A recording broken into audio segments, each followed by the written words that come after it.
Bonjour à tous mes abonnés, bonjour mon rabbi. Oui. Bonjour à mon rabbi, je te bénis ainsi que les frères et sœurs et les amis. Ma patou, je t'embrasse fort. T'as fait fort encore avec les pouces, hein, dis donc. Ah, il y a des petits malins qui s'amusent à s'abonner et se désabonner, hein, pour pouvoir venir faire leurs petites affaires. Oui. Enfin bref. Il est 19h05 ou... Ouais, je vois pas trop bien, pas tout, presque 5, ouais. Bon, bah, je vais vous lire le psaume 94, puis après je vais retourner sur le frère de Jésus.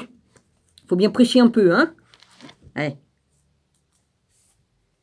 Alors j'y vais. Psaume 94. Dieu des vengeances, éternel Dieu des vengeances, paraît.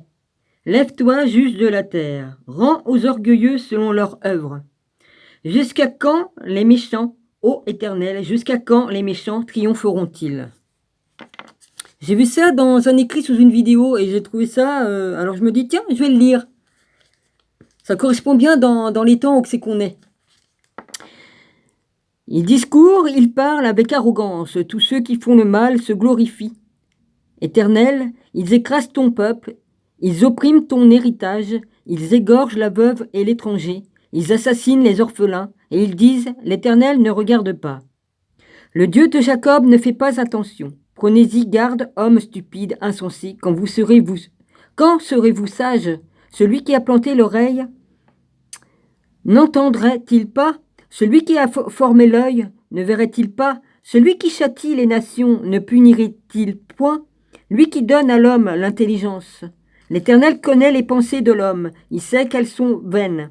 Heureux l'homme que tu châties, ô Éternel, et que tu instruis par ta loi, pour le calmer au jour du malheur, jusqu'à ce que la fosse soit creusée pour le méchant.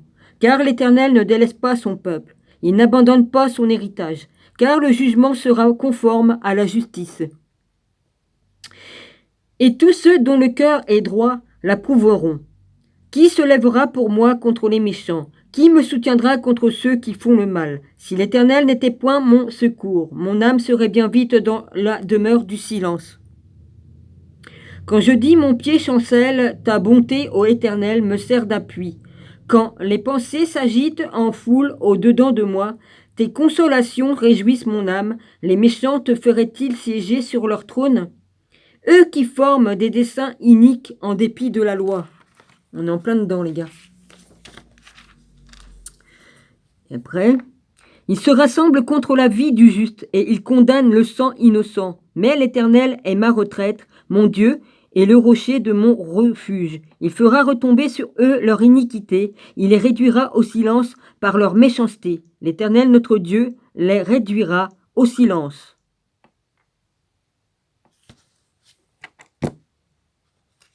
Voilà qui est dit.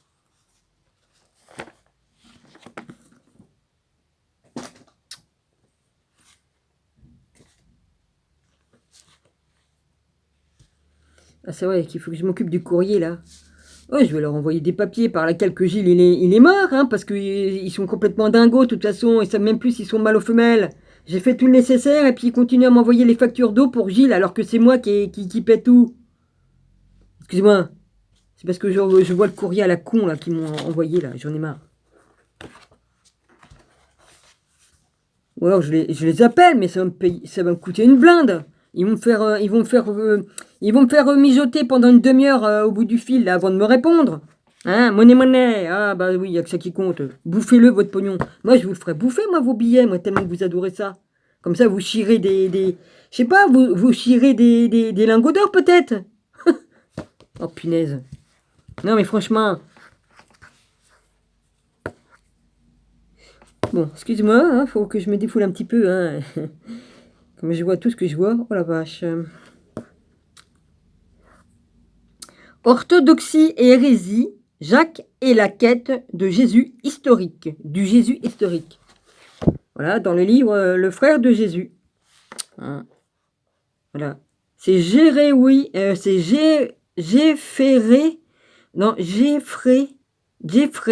C'est comme ça que ça se prononce? J-Bu-Bud. Oh, il y a 2 i sur le U alors 2 points sur le U, comme des i. Voilà, vous avez qu'à lire, hein, vas-y. Voilà, hein, vous lisez, tout est à l'envers, vous prenez un miroir et puis vous allez voir tout à l'endroit. Hein, la technique du miroir. Hein. Wow. Alors j'y vais. Prenez bien garde de ne croire en aucun docteur qui n'ait apporté de Jérusalem le témoignage de Jacques, frère du Seigneur. Sermon de Saint-Pierre à Tripoli, pseudo-Clémentine, recognition. Recognition, bah, c'est ce qui est écrit. Hein. Eux aussi, ils avaient des... Hein, ils n'avaient pas Internet, mais ils avaient des combines. Hein. Allez, prenez des pseudos. Les œuvres historiques et apocryphes que nous avons examinées dans la 3e partie nous offrent 2 possibilités. Les œuvres judéo-chrétiennes représentent avec précision les tout premiers disciples de Jésus comme complètement juifs, dans leurs croyances et opposés à l'interprétation de Paul des enseignements de Jésus. Ou les œuvres judéo-chrétiennes sont simplement la tentative d'une génération ultérieure de judéo-chrétiens de représenter les apôtres sous un éclairage juif pour soutenir leur propre compréhension juive de Jésus. Pour des raisons évidentes, c'est la dernière interprétation qui l'a emporté pour l'immense majorité du spécialiste l'opinion.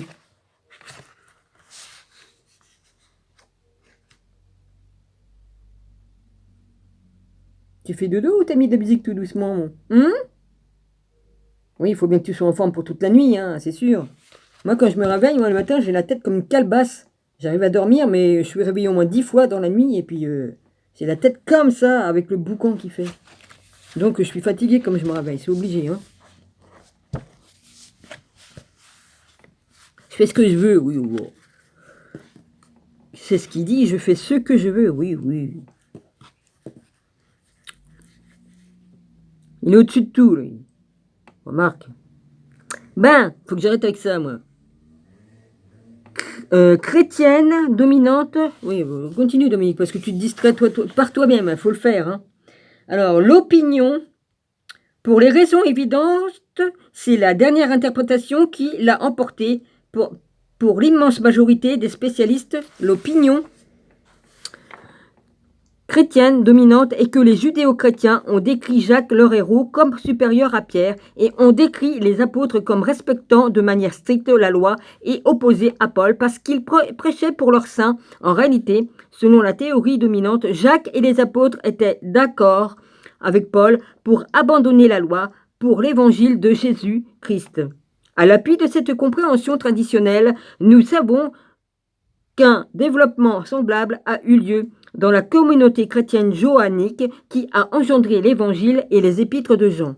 Développement qui serait instructif d'étudier avant de tirer quelques conclusions définitives, que ce soit dans notre enquête.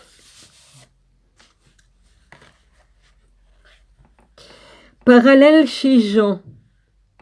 Il est bien connu que l'Évangile selon Jean représente Pierre d'une manière défavorable par rapport à l'anonyme disciple bien-aimé qui est représenté comme le favori de Jésus. Le disciple qui pose sa tête sur la poitrine de Jésus lors de la scène, ce disciple est visiblement le héros fondateur de la communauté johannique, car il n'apparaît que dans l'Évangile de Jean. Le plus important dans l'Évangile de Jean est que c'est le disciple bien-aimé qui est le premier à croire que Jésus est ressuscité des morts. Et puis Marie-Madeleine, alors, dans tout ça, vous en faites quoi? C'est elle qui a vu Jésus ressusciter la première. Admettons que Mère Marie est avec elle, admettons. Hein, mais franchement.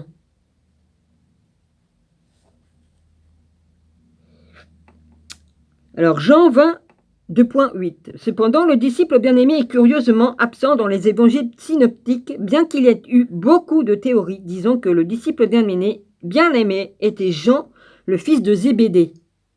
Disons que le disciple bien-aimé était Jean, le fils de Zébédée. Oui, excusez-moi, j'ai perdu ma ligne et puis je suis retourné là-dessus. Ou un autre des apôtres. L'évangile de Jean prouve clairement qu'il y a un précédent pour le genre de réinterprétation ultérieure de la tradition, en particulier en ce qui concerne l'élévation d'un apôtre particulier qui, d'après la plupart des spécialistes, est à l'œuvre concernant Jacques dans la littérature judéo-chrétienne. John Panther explique la corrélation. On nous rappelle le rôle accessoire joué par Pierre par rapport aux disciples bien-aimés. Dans le quatrième évangile, de nombreux spécialistes voient dans ce compte-rendu une lutte entre les communautés johanniques et le christianisme catholique naissant. Le disciple bien-aimé est également représenté comme, le dépositaire de la tradition secrète. La tradition johannique était exploitée par la grande Église à travers la réconciliation du rôle de Pierre.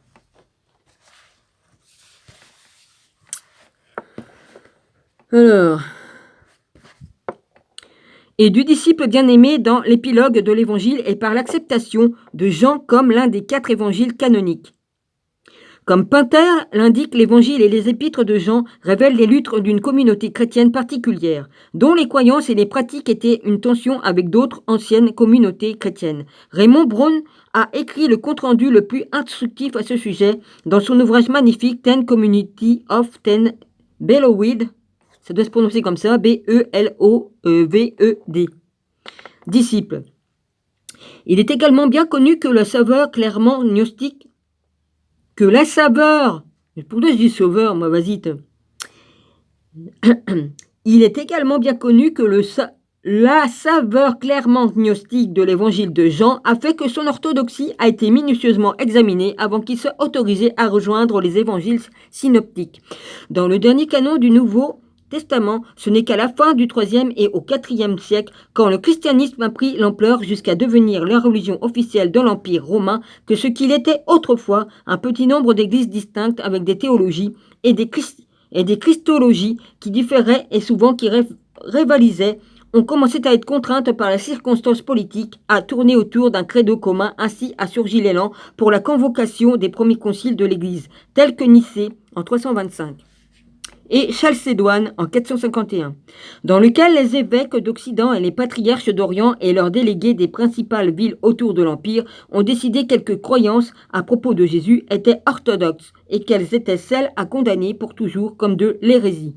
Longtemps avant ces conciles officiels, la théologie exprimée dans l'évangile de Jean avait été de façon non officielle déclarée orthodoxe par une majorité de chrétiens simplement par sa popularité et son usage croissant et à la moitié du second siècle. Il se trouvait à côté de l'évangile de Matthieu, Marc et Luc comme canoniques, comme Jean. Les évangiles synoptiques étaient également écrits par et pour des communautés chrétiennes particulières. Des 4, la communauté de Matthieu était la plus juive par nature. Seul Matthieu consigne ces mots de Jésus que nous avons examinés auparavant quand nous avons constaté le caractère pharisaïque de l'enseignement de Jésus.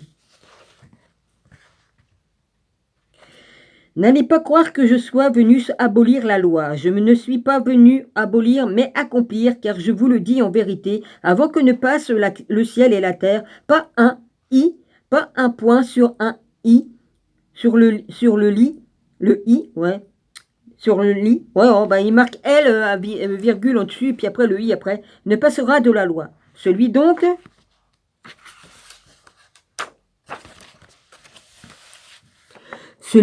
qui, je vois pas bien, violera l'un de ses moindres préceptes et enseignera aux autres à faire de même sera tenu pour le moindre dans le royaume des cieux. Car je vous le dis, si votre justice ne surpasse pas celle des scribes et des pharisiens, vous n'entrerez pas dans le royaume des cieux. Matthieu 5, 2.17-20. J'aurais mieux fait de fermer la fenêtre parce que là je suis à Walpé. Enfin, j'ai rien sur moi là. Et je vais choper froid. Ce sont quelques-unes des paroles les plus discutées de Jésus dans le Nouveau Testament. Les spécialistes conservateurs comme les libéraux ont fait des gros efforts pour éviter leur implication. Les libéraux déclarant que ces paroles ont été mises en application. Les libéraux déclarant que ces paroles ont été mises dans la bouche de Jésus par la communauté judéo-chrétienne mathéenne et les spécialistes conservateurs interprétant ce passage comme Jésus préparant la voie pour l'évangile, en montrant l'impossibilité de respecter la loi parfaitement. En d'autres termes, Jésus ne voulait pas vraiment dire ce qu'il a dit à propos de la loi. Il utilisait simplement une hyperbole, comme prendre le contre-pied. Ce sont des tentatives par les libéraux et les conservateurs pour éviter de prendre les conséquences de ces paroles au pied de la lettre. Jésus était plus complètement juif que les chrétiens ne l'ont cru à travers l'histoire. Si en fait nous attribuons ces paroles à Jésus et les prenons au pied à la lettre, elles sont sûrement la preuve que Jésus était en conformité avec la partie pharisaïque, comme de plus en plus de spécialistes contemporains commençant à l'accepter. Plus que l'évangile de Jean, l'épître de Jacques a été discuté et son orthodoxie analysée à fond. Pendant une bonne partie du IVe siècle, Jacques est resté un des œuvres populaires chrétiennes, une des œuvres populaires chrétiennes les plus contestées en raison de son incontestable théologie judéo-chrétienne et de son opposition apparente à l'enseignement de Paul du salut par la foi seule. C'est dans le verset 2.14 de Jacques que cette opposition devient plus claire. À quoi cela sert-il, mes frères, que quelqu'un dise « j'ai la foi » s'il n'a pas les œuvres? C'est sûr. La foi peut-elle le sauver? Pour moi, ce passage est le verset le plus convaincant du Nouveau Testament. Une fois encore, les théologiens ont imaginé des ruses intelligentes exégétiques et herméneutiques pour éviter de prendre ce passage au pied de la lettre. Mais Martin Luther n'a pas été dupe. Luther savait exactement ce que Jacques disait, étant donné ses préférences. Luther aurait supprimé le livre de Jacques de la Bible pour toujours, ainsi que l'épître aux Hébreux, l'épître Saint-Jude et l'Apocalypse, les autres livres totalement judéo-chrétiens dans le Nouveau Testament, et les aurait volontiers tous jetés dans l'herbe. En fait, quand Luther a traduit la Bible en allemand, il a relégué ces 4 livres dans une section distincte à la fin de la Bible, ne les considérait pas de même valeur que le reste des écrits du Nouveau Testament. Mais l'Église catholique naissante avait déclaré très tôt que l'évangile de Jean était orthodoxe et l'avait accepté dans le canon. Donc l'Église aurait finalement accepté l'épître de Jacques. John Panther explique que juste comme l'Église naissante avait besoin d'intégrer les opinions de la communauté johannique pour l'unité politique, elle avait aussi besoin de couper, non, C-O-O-P-T-E-R, couper, les opinions de communauté en centraient sur Jacques, mais le rôle de dirigeant de Jacques devait être supprimé. J'ai ma loupe qui est un petit peu... Je vais faire ça sur mon... C'est pas grave, j'essuie ma loupe sur mon... C'est pas grave, je peux pas... J'ai pas 4 mains, je peux pas le faire autrement. Devait être supprimé. Il existe des preuves dans la tradition de Clément transmise par Eusèbe d'une tentative d'exploitation de l'autorité de Jacques au profit de l'Église catholique naissante par l'enracinement de son autorité dans celle des apôtres et en faisant un co-récipiendaire de la révélation avec Pierre et Jean. L'opposition paulinienne à l'autorité de Jacques, la disparition de l'Église de Jérusalem après l'invasion romaine en 70 et l'émergence de Pierre comme une transformation plus œcuménique de la tradition de Jacques, semble avoir conduit à la suppression de Jacques dans la tradition catholique naissante. Cela a été rendu plus facile par la tentative de Luc de masquer les conflits au sein de la première Église dans son compte rendu. Dans les Actes des Apôtres, son harmonisation a masqué le rôle de dirigeant de Jacques en assimilant les rôles de Pierre et Jacques, mais les fêlures dans ce traitement de sujet apparaissent quand on lit son compte rendu aux connaissances, les lettres de Paul. Alors là, il y a un truc qui était écrit en petit. Alors, les termes exégétiques du grec exégis, littéralement retiré, et herméneutique du grec herméneutikos, interprété, font référence aux méthodes d'interprétation du sens du texte sacré. Herméneutique fait référence plus particulièrement à l'interprétation d'un passage pour prêcher. Ok. Je continue. Pour être juste dans l'évaluation des preuves en présence et en ayant connaissance de l'exemple de disciples bien-aimés dans l'évangile de Jean, nous voyons qu'il n'est pas improbable que les communautés judéo-chrétiennes, dans leur lutte pour maintenir leur croyance en réponse à la dominance croissante du christianisme paulinien, aient exagéré le rôle de Jacques et l'importance de la loi dans leur écrit.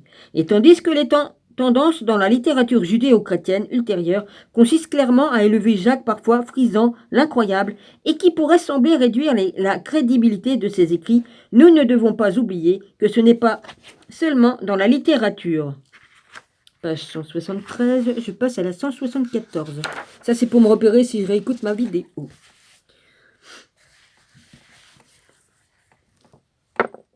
Judéo-chrétienne. Faut pas faire attention, c'est mes trucs que j'ai autour du cou qui me tapent sur le bureau.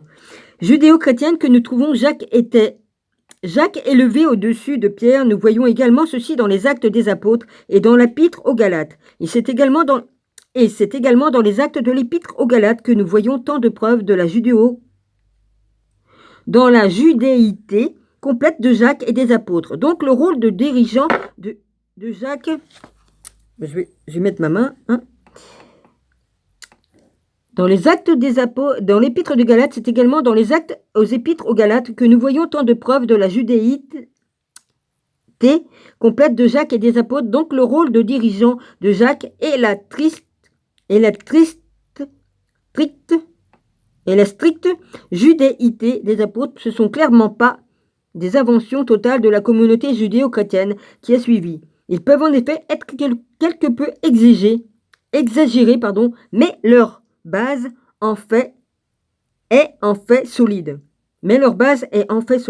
Quand on fait la synthèse, le témoignage de la littérature judéo-chrétienne et les preuves du Nouveau Testament elle-même nous poussent fortement à abandonner la compréhension traditionnelle de la nature hérétique de la littérature judéo-chrétienne en faveur de la première des deux possibilités énumérées au début de ce chapitre. Les écrits judéo-chrétiens sont fondamentalement exacts dans leur interprétation du rôle de dirigeant apostolique de Jacques et dans leur évocation de Jacques et des apôtres comme complètement juifs dans leurs croyances et opposés à l'interprétation de Paul et des enseignements de Jésus.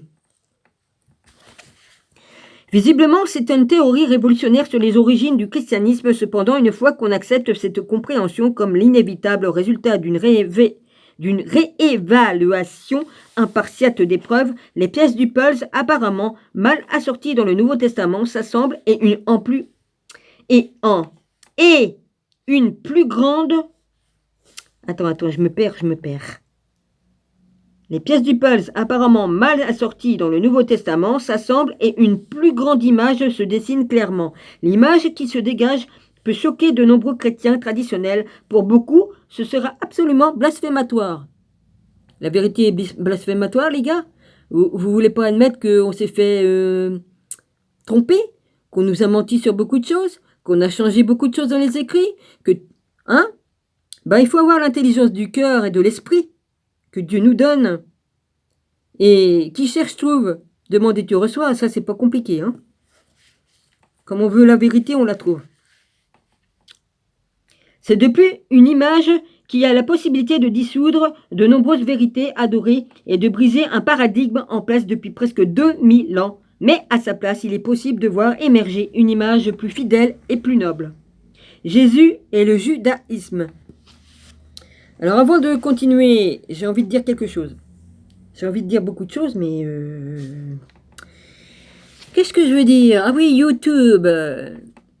YouTube, il veut se faire des thunes sur notre dos. Même si tu veux pas mettre de pub, ils vont en mettre directement sur nos vidéos. Donc, ils vont se faire des thunes pour eux. Moi, je ne veux pas de pub sur mes vidéos. Je n'en veux pas. Premièrement, je ne me fais pas payer sur mes vidéos. Je reçois pas d'argent par YouTube avec ce que je fais. C'est gratuit. Et ça m'embêterait que mes abonnés soient embêtés avec de la pub constamment dans mes vidéos. Voilà. Alors voilà, leur nouveau truc, ils ont fait une mise à jour, voilà, que j'ai parlé l'autre jour dans une de mes vidéos. Eh bien, c'est ça. Ils m'ont déjà proposé, là. Ils veulent mettre de la pub dans les vidéos. Voilà. Et on n'a pas notre mot à dire. Ça devient du n'importe quoi. Moi, je peux pas me faire payer de toute façon parce que j'aurai des ennuis. Ouais. De toute façon, j'ai pas du tout envie de me faire payer. Mais pour dire, si je touchais de l'argent en faisant des vidéos, j'aurais des problèmes. Voilà. On ferait des problèmes, ça c'est sûr.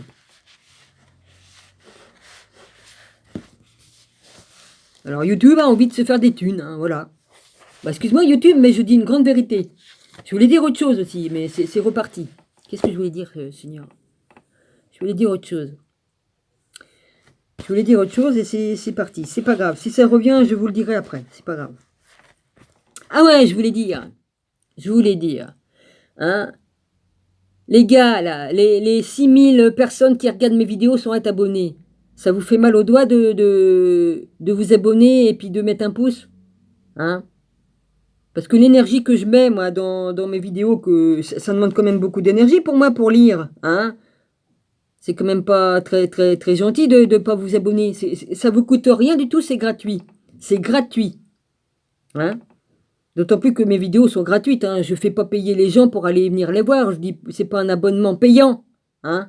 Vous avez juste à cliquer. C'est quand même pas dur. Vous cliquez sur le pouce.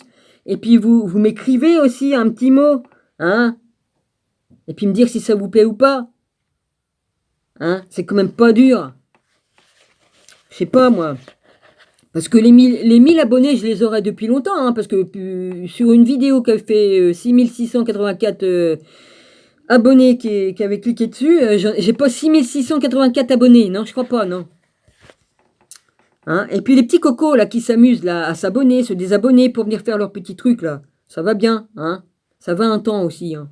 J'ai beau dire dans mes vidéos, faites-vous plaisir, mais bon, je dis ça en rigolant, mais je vous donne pas raison. Hein. C'est pas parce que je vous donne raison en disant cela. Hein. Quelque part, je me moque un peu de vos conneries. Hein. Si vous savez pas faire la différence entre une blague et puis... Non, je vous encourage pas du tout. Je vous dis, faites ce que vous voulez, amusez-vous, parce que pour peu de temps qui reste, hein, de toute façon, mais bon... Hein, parce qu'une fois, j'ai 40 abonnés, après j'en ai 39, après je retombe sur 41 abonnés, et puis le lendemain, je retombe sur 41, sur 40. Bon, bah ça va bien, quoi. Hein. Je m'abonne pour faire ce que j'ai à faire, puis je me redésabonne. Ah bah dis donc, vous avez que ça à foutre. Hein. Voilà, j'ai dit ce que j'avais à dire. Puis si j'avais un autre truc à dire, ben je verrai. Je verrai. Je suis bien emmerdé parce qu'il faut que je réemboîte l'os que j'ai. Il faut que je me réemboîte l'os. C'est pas pratique.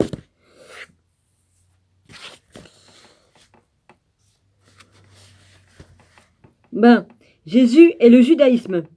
Les controverses spécialistes juifs, au moins en ce qui concerne les chrétiens, Yam, Maccobi, Hugues, Snodfield et Geza Verme, ont vu tout ceci aussi clairement que n'importe qui. Snodfield en particulier a longtemps anticipé ce nouveau. Il n'y a aucun respect, ça c'est sûr. Où est le respect là-dedans? On vient jouir de mes vidéos, mais on m'encourage pas. Bah voyons. Paradigme. Maccobi démontre comment ceux qui restent attachés à l'interprétation chrétienne traditionnelle, à savoir que Paul et les apôtres étaient d'accord pour abandonner la loi, justifient le respect de la loi des judéo-chrétiens en le représentant comme rejudéisation. Rien de plus qu'un cas de récidive des anciennes croyances et pratiques, de plus que Jésus en était venu à abolir, comme Maccobi résume la compréhension traditionnelle.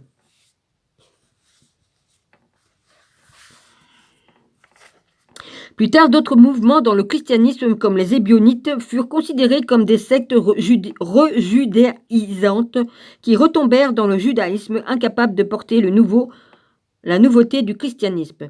Des tendances rejudéisantes sont identifiées dans certains passages des évangiles, en particulier dans celui selon Matthieu où Jésus est représenté comme un rabbin.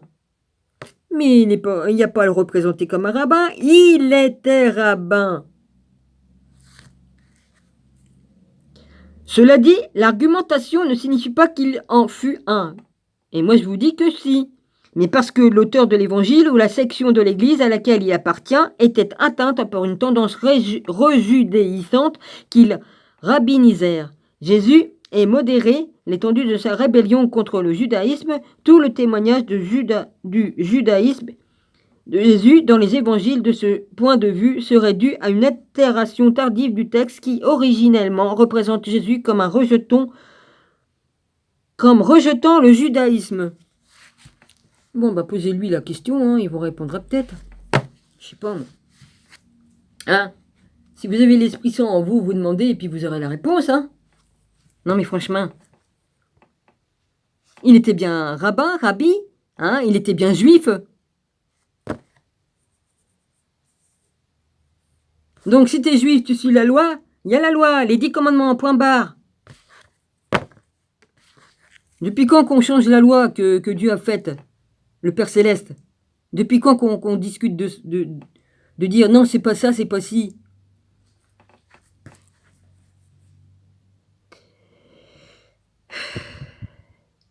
Les sous-entendus antisémites de l'opinion chrétienne dominante sont également devenus de plus en plus apparentes. C'est une opinion qui a conduit à quelques-unes des plus grandes atrocités que l'homme ait affligées à l'homme. Ce n'est pas exagéré de déclarer tout à fait sans ménagement que la responsabilité finale des croisades, de l'acquisition et de l'Holocauste peut être complètement imputée à cette compréhension traditionnelle de Jésus et de l'Église primitive. Mais il y a un nouveau paradigme naissant aujourd'hui qui révèle de plus en plus la vraisemblance du paradigme hérité. On le voit le plus clairement dans la prétendue troisième quête du Jésus historique. Une approche qui comprend Jésus comme étant complètement juif et sans aucune intention de démarrer une nouvelle religion comme c'était le cas avec Martin Luther vis-à-vis du catholicisme. Jésus voulait simplement réformer le judaïsme de l'intérieur, la dernière chose que désirait faire. Alors parmi les nombreux ouvrages de Schoenfield, voir en particulier Those Incredible Christian New York Bantam 1969. Oui, bon, ça c'est pas intéressant pour vous. J'ai bien pris une page. 175, 176. Luther était de démarrer une nouvelle église et la dernière chose que Jésus désirait était d'initier une nouvelle religion. L'approche de la troisième quête de Jésus historique est bien résumée par l'une des solennités de l'école, l'éminemment respect E.P. Sander, qui rappelle étrangement Maccabée ici. Nous sommes maintes et maintes fois revenus sur le fait que rien de ce qu'a dit ou fait Jésus en ce qui concerne la loi n'a conduit ses disciples après sa mort à la mépriser. Ce fait important qui l'emporte sur tous les autres fixe une limite précise de ce qui peut être dit sur Jésus et la loi. En effet, ceci est le fait important auquel nous nous sommes heurtés maintes et maintes fois dans notre enquête. Sur Jacques, toutes les preuves que nous avons découvertes attestent du fait que Jacques et les apôtres maintenaient leurs pratiques et leurs croyances juives, tout en y ajoutant leur croyance unique que Jésus, qui était le Messie d'Israël, attendu. On peut déclarer, comme beaucoup l'ont fait, que les apôtres ont rapidement récidivé dans le judaïsme après la mort de Jésus, mais Hiram Maccabée montre clairement que ce que nous savons de la route première communauté apostolique réfute cette déclaration. La vraisemblance de la thèse de la rejudéisation ne trouve pas de meilleure illustration que lorsqu'elle s'applique au mouvement de Jérusalem dirigé par Jacques et les apôtres. Ceci tendrait à dire que les nouveaux aperçus de Jésus avaient été si vite oubliés que ses plus proches adeptes agissaient comme s'ils n'avaient jamais existé. Bien sûr, pourrait-on rétorquer, les plus proches disciples de Jésus ne le comprirent jamais, et à l'appui de cette thèse, de nombreux passages dans les évangiles peuvent être cités, par exemple l'intercation entre Pierre et Jésus.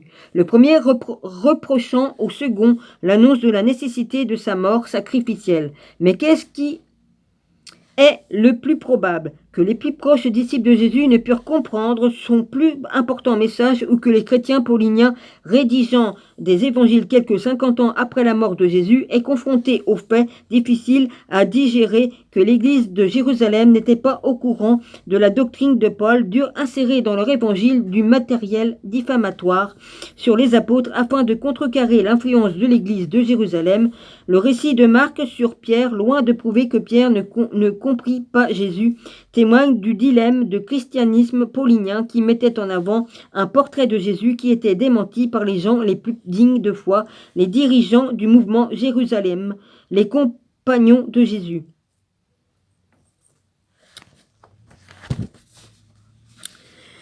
J'y vois pas trop, moi. Pas maintenant, peu. Merde, elle tourne normalement cette foutue lampe. Ouais. Dominique, t'es pas doué avec ta main, ton pouce à moitié démachiné, là. Une question difficile soulevée par Marc Corby est de savoir si les auteurs de l'Évangile étaient aussi coupables de présenter les faits sous l'angle de Paul que les auteurs judéo-chrétiens l'étaient de présenter les faits sous l'angle de Jacques. Comme l'indique Maccabée, les communautés pauliniennes étaient en face d'un véritable dilemme, à savoir que Jacques et Pierre, qui n'importe quel observateur objectif serait d'accord, connaissaient les enseignements de Jésus mieux que Paul, qui ne connaissait pas de tout le Jésus historique, n'était pas d'accord avec la compréhension de Paul. Les enseignements de Jésus concernant la loi, c'est pourquoi nous voyons Paul essayant constamment de prouver que ces enseignements sont valables, en particulier dans ses discussions dans l'épître aux Galates, mais également dans la plupart des autres lettres. En fait, on pourrait dire que le but de presque toutes les lettres de Paul était de neutraliser l'autorité, les croyances et les pratiques de Jacques et de l'église de Jérusalem. Nous avons vu comment Paul a perdu sa bataille à Antioche, quand Pierre et Barnabas, sur l'insistance de Jacques, ont pris un chemin différent de celui de Paul. Concernant la question du partage de repas avec les gentils, sur cette question, le livre des Actes fait un gros effort pour polliniser Pierre en omettant le fait saillant de la brouille entre Pierre et Paul à Antioche. La célèbre scène dans laquelle Pierre reçoit une vision lui enseignant qu'il devrait abandonner les lois diététiques juives illustre au mieux le fait que les Actes tentent de mettre en visage paulinien sur Pierre. Le lendemain, tandis qu'il faisait route et approchant de la ville, Pierre monta sur la terrasse vers le 6e heure pour prier. Il sentit la faim et voulut prendre quelque chose. Or, pendant qu'on lui préparait à manger, il tomba en extase. Il voit le ciel ouvert et un objet semblable à une grande nappe nouée en 4 coins en descente vers la terre. Et dedans, il y avait tous les quadrupèdes et les reptiles et tous les oiseaux du ciel. Une voix lui dit alors: « Allons, Pierre, immole et mange. » Mais Pierre répondit: « Oh non, Seigneur, car je n'ai jamais rien mangé de souillé ni d'impur. » De nouveau, une seconde fois, la voix lui parle. « Ce que Dieu a purifié, toi, ne le dis pas souillé. » Acte 10, 2.9-15. Ce célèbre passage a traditionnellement été compris comme le moment où on a remis les idées en place dans l'esprit de Pierre. L'idiot, toujours si lent à comprendre que Jésus en était arrivé à s'éloigner de la loi, comme Maccabi, demande encore astucieusement: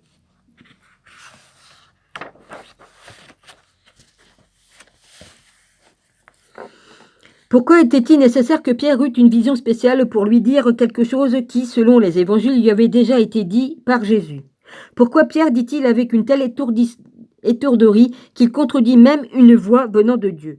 Jamais, Seigneur, car de ma vie je n'ai rien mangé d'immonde ni d'impur, proclamant par là son adhésion à la Torah. Alors que Jésus était supposé l'avoir abrogé, Pierre apparemment n'a jamais entendu parler de cette abrogation, si bien que maintenant, plusieurs années après la mort de Jésus, il doit être habitué à l'idée d'abandonner sa loyauté absolue envers la loi juive. La réponse donnée dans les évangiles est que Pierre et les autres apôtres avaient l'esprit peu dégauchi, et cette raison est reprise dans le récit des Actes dont il est question. Qu'il fût si obtus est cependant incroyable, et la solution au plan du récit plutôt que la doctrine propolinienne est que Jésus n'avait jamais abrogé la Torah. L'adhésion des dirigeants de la prétendue église de Jérusalem au judaïsme prouve que Jésus n'a jamais été un rebelle au judaïsme. L'église paulinienne, cependant, ne se contenta pas de fonder son rejet sur le seul Paul, car ceci aurait voulu dire l'abandon de l'autorité associée à la prestigieuse église de Jérusalem et aurait laissé béant un fossé suspect entre Jésus et Paul. Un processus graduel d'édification est donc attribué aux dirigeants de l'église de Jérusalem, Jacques et Pierre, par lequel leur stupidité est peu à peu dissipée et il en arrive à saisir que Jésus durant sa vie disait quelque chose qu'ils échouèrent totalement à comprendre à cette époque. Italique de l'auteur. Comme l'indique Maccabi, le christianisme paulinien ne pouvait pas renoncer à la prestigieuse Sainte Mère, l'Église à Jérusalem. Toutes les preuves que nous avons découvertes dans notre enquête sur Jacques nous ont conduit droit dans le mur. De l'Église de Jérusalem est de plus en plus étant comme une ligne de démarcation entre le judéo-christianisme et le christianisme des gentils. Maccabi résume bien la situation à laquelle nous sommes confrontés à ce point. Tout aboutit donc à la conclusion que les dirigeants et les membres de l'église dite de Jérusalem n'étaient pas des chrétiens en un sens qui serait intelligible à des chrétiens d'une époque postérieure. Ils étaient des juifs qui souscrivaient à tous les articles de la foi juive. Par exemple, il était si loin de considérer le baptême comme évinçant le rite juif de la circoncision comme une condition d'entrée dans la communauté religieuse qu'ils continuèrent de circoncire leurs enfants mâles, ce qui les faisait entrer aussitôt dans l'alliance juive. Les 10 premiers évêques de l'église de Jérusalem étaient tous des juifs circoncis. Ils respectaient les lois alimentaires juives, le Shabbat et les fêtes juives, y compris la fête du Grand Pardon, ce qui prouve qu'ils ne considéraient pas la mort de Jésus comme une expiation de leurs péchés. Les lois sur la pureté lorsqu'ils devaient entrer au temple, ce qu'ils faisaient fréquemment, et ils se servaient de la liturgie juive pour leurs prières quotidiennes.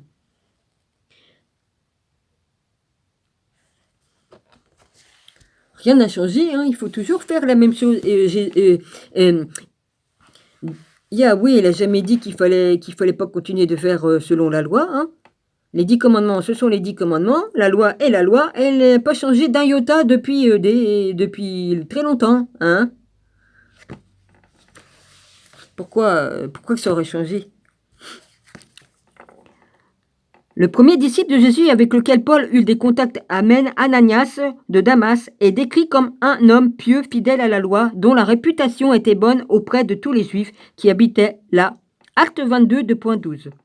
Nous avons vu dans les Actes des Apôtres les preuves non seulement de la complète judéité de la première communauté chrétienne, mais qu'elle entretenait de bons rapports avec ses camarades juifs et se distinguait seulement par sa croyance que Jésus était le Messie d'Israël, et ce n'est pas du tout étrange ou hérétique aux yeux de leurs camarades juifs.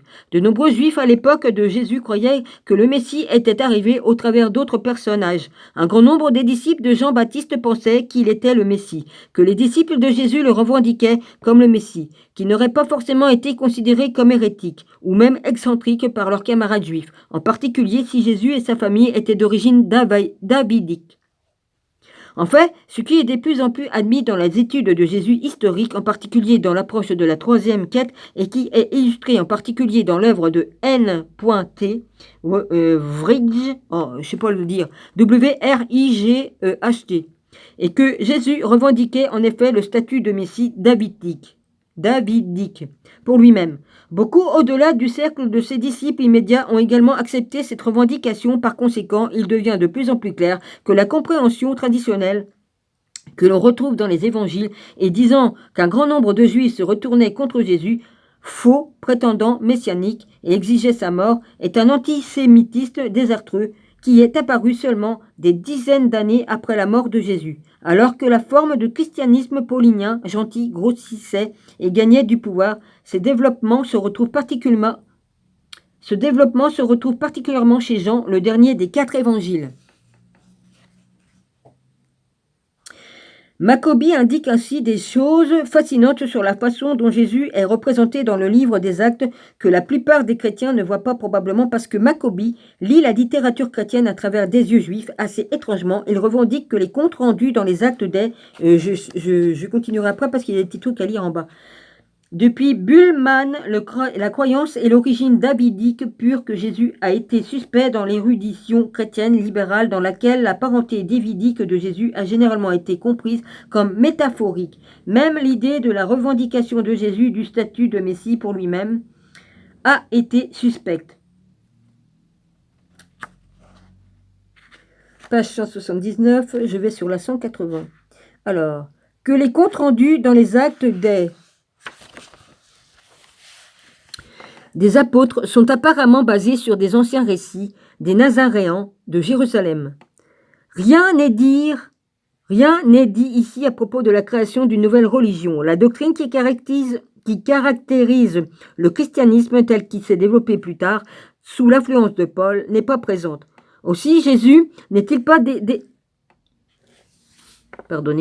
Aussi, Jésus n'est-il pas décrit comme un personnage divin, mais comme cet homme que Dieu avait accrédité. La résurrection est évoquée comme un miracle de Dieu, non comme une preuve de la divinité de Jésus. Et Jésus n'est pas décrit comme un fils de Dieu. Tout ce qui est dit, en fait, est conforme aux attitudes d'un mouvement messianique juif, se fondant entièrement sur l'accomplissement de l'écriture juive et ne proclamant ni abrogation ni altération de la Torah. La croyance en la résurrection de Jésus est évidemment la caractéristique du mouvement après sa mort. Sans cette croyance, le mouvement aurait simplement cessé d'exister, comme d'autres mouvements messianiques avant lui. Mais cette croyance n'impliquait aucun abandon du judaïsme aussi longtemps qu'elle ne comprenait pas de déification de Jésus ou l'abrogation de la Torah comme moyen de salut.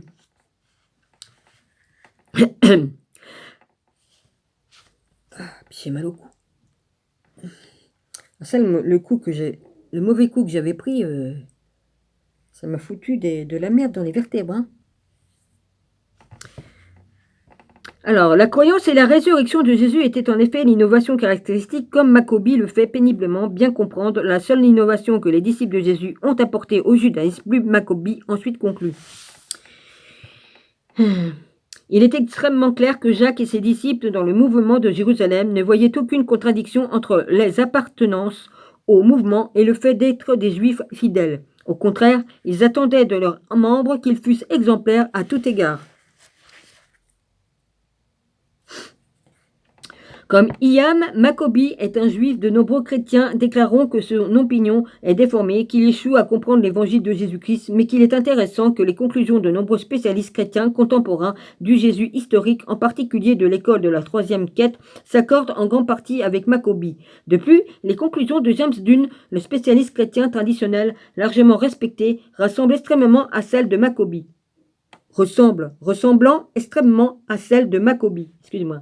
Ah, t'es en train de dégueuler ton vin? Entre le tabac et le vin, ça c'est sûr, hein, tu dégueules. Excusez-moi les mecs, hein, c'est une grande vérité. Hein. En plus, moi, il faut que je respire tout ça, parce que tout ça vient chez moi. Hein. Les odeurs de tout ce que tu veux bien, hein, le tabac et tout le reste. Il est évident que la toute première communauté chrétienne ne se sentait pas de toute une nouvelle religion distincte du judaïsme. Il se considérait simplement comme le judaïsme accompli, le commencement d'Israël eschatologique. Effectivement, nous pouvons présenter le point plus fortement. Les tout premiers chrétiens n'étaient pas simplement juifs, mais en fait continuèrent d'être des juifs tout à fait orthodoxes. C'est le groupe avec lequel le christianisme proprement dit a commencé seul leur croyance que Jésus était le Messie et ressuscité. 3 points plus loin.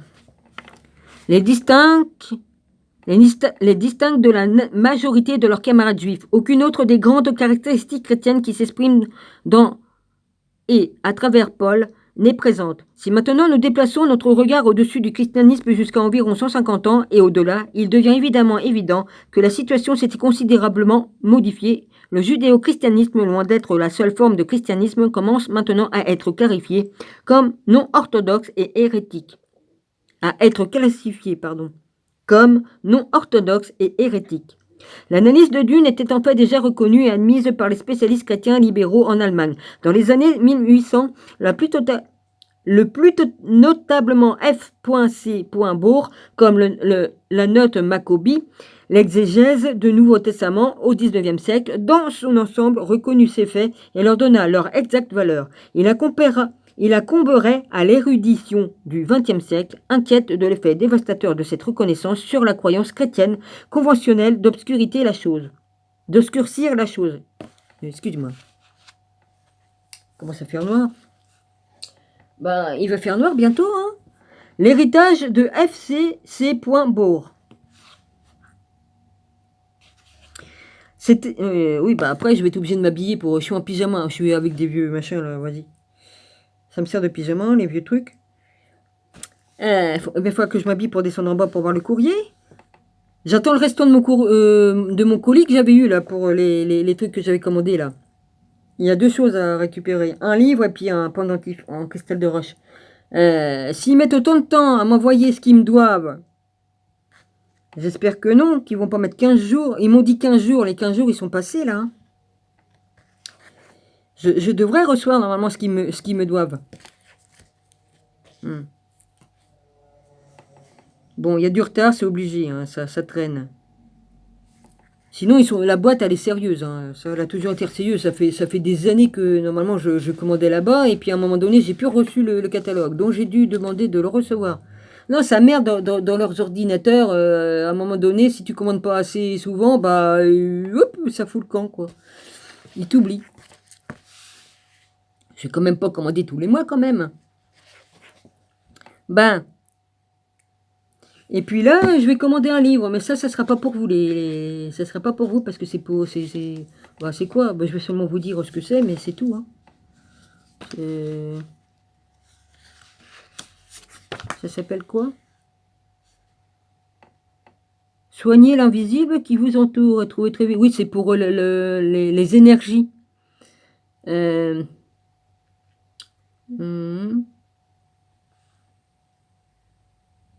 Bah oui. Il est connu depuis la plus haute antiquité que les sages, les initiés, les guérisseurs des 5 continents. Voilà, les guérisseurs, on a de l'énergie dans notre corps, on peut soigner hein, avec l'imposition des mains et tout ça. Bon bah voilà. Voilà. Voilà. Ça permet aux gens de récupérer leur énergie. Ça va me servir. Je suis capable de soigner avec mes mains puisque j'ai déjà fait sur moi-même. En position des mains, ça marche. Ben, ce livre-là va m'aider à développer encore plus fortement ce don.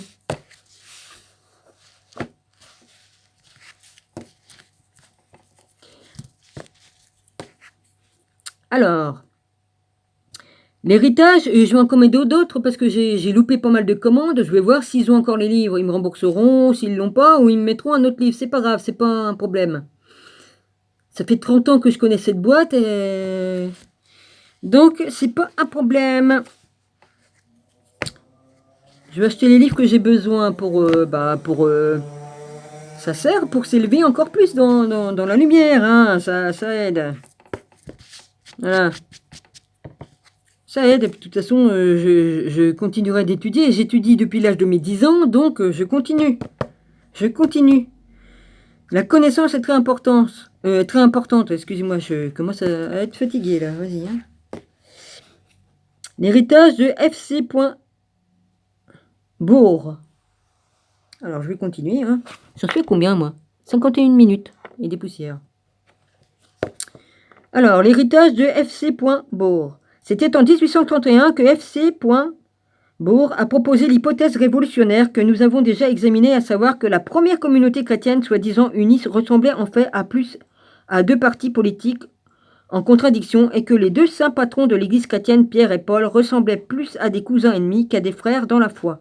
Bourg était un homme remarquable à bien des égards, un spécialiste du niveau international à l'intégrité incontestée et expert dans de nombreux domaines. Il était légendaire pour... Il était légendaire pour être un bourreau de travail à son bureau chaque matin à 4 heures. Bourg, à la fin de sa vie, présentait un rendement littéraire moyen correspondant à un livre de 500 pages chaque année pendant 40 ans. La raison pour laquelle on devrait de plus en plus se souvenir... Va pas trop vite, Dominique, tu arrêtes de faire le kangourou, c'est les kangourous qui font...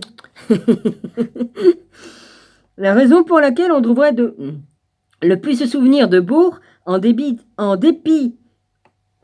de défauts manifestes dans son travail, et qu'il a été le premier spécialiste néo-testamentaire à reconnaître que la forêt formée par les arbres, le premier à voir le plus grand tableau. Oh, c'est mignon un kangourou. Quoi que j'ai vu un kangourou foutre une droite à un mec qui lui cassait les couilles. Hein, je vous dis, vaut mieux pas casser les couilles à un kangourou mâle, sinon il te met une droite. Hein. Ils sont fortiches. Hein.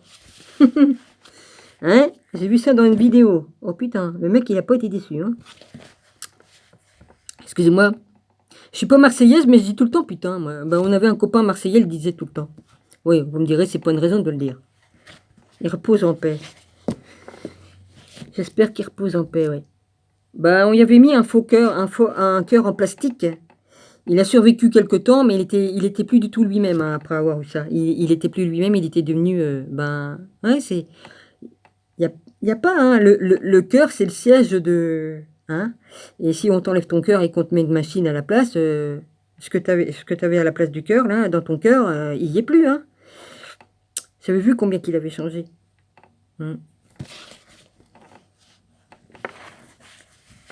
Alors, la réalité historique du 1er siècle des origines chrétiennes, la proposition de Bourg, d'abord présentée officiellement dans l'article Ten Christ Parti in te Corinthian Church, ou Church, oh, C-H-U-R-C-H, voilà, était la salve inaugurale d'une révolution dans nos compréhensions des origines chrétiennes, mais nous pouvons reconnaître aujourd'hui que les théories de Bourg, bien que fondamentalement précises, étaient aussi déformées en grande partie par un antisémitisme profondément enraciné qui envahit sa pensée.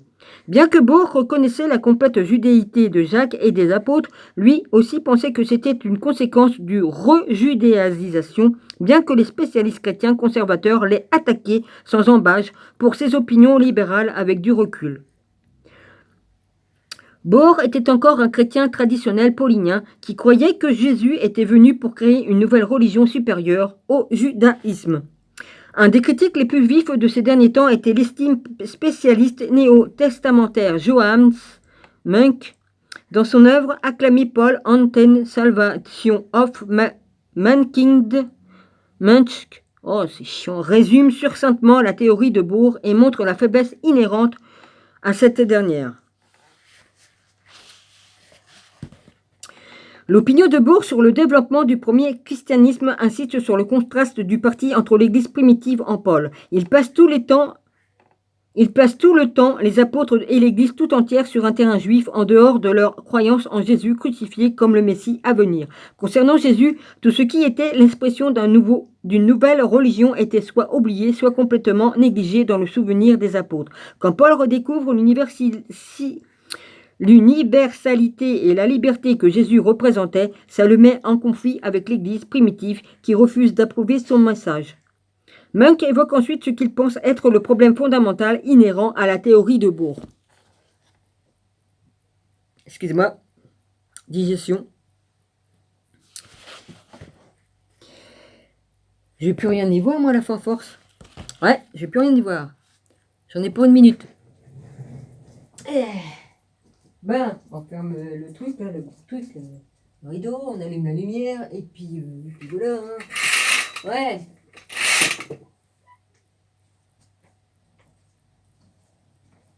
Parce que là, il fait tout noir ta gueule. Ouais, c'est comme dans le film.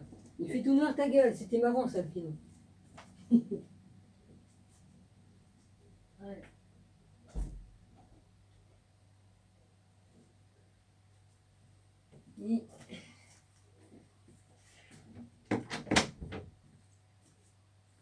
Oh, ils ont encore balancé des trucs. Chemtrail.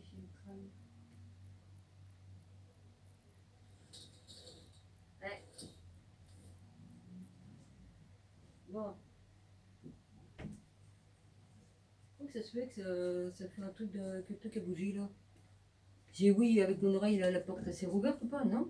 C'est bizarre ça, j'ai entendu un bruit. Ouais. Faut chercher à comprendre, hein. Mais je vais mieux voir comme ça.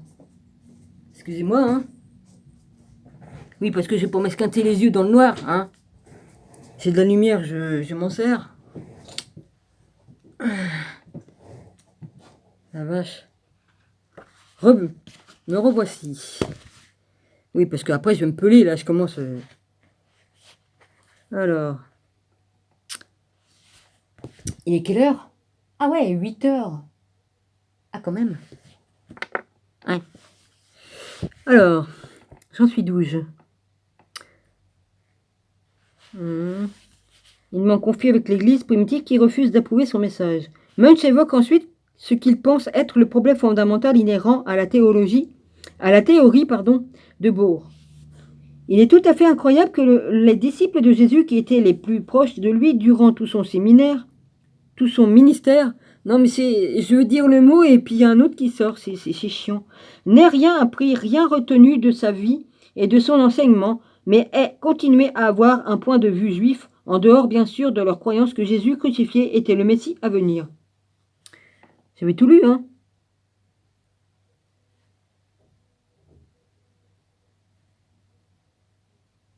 Ouais, c'est ça. Cette déclaration pourrait très bien avoir été écrite par Maccabee quand une paire aussi étrange que Munch et Maccabee tombe d'accord sur le point aussi fondamental que celui-ci. Alors c'est marqué, cet extrait et le suivant sont issus de Johannes Munk, Paul Ant The Salvarium of Mankind, London, ouais, bon, 1959. Pardonnez-moi, hein. J'ai les problèmes de digestion, ça j'ai pas rien. Moi il me faut plusieurs heures pour digérer, alors que d'autres ils digèrent dans les temps normaux, hein, voilà, c'est ainsi. Hein.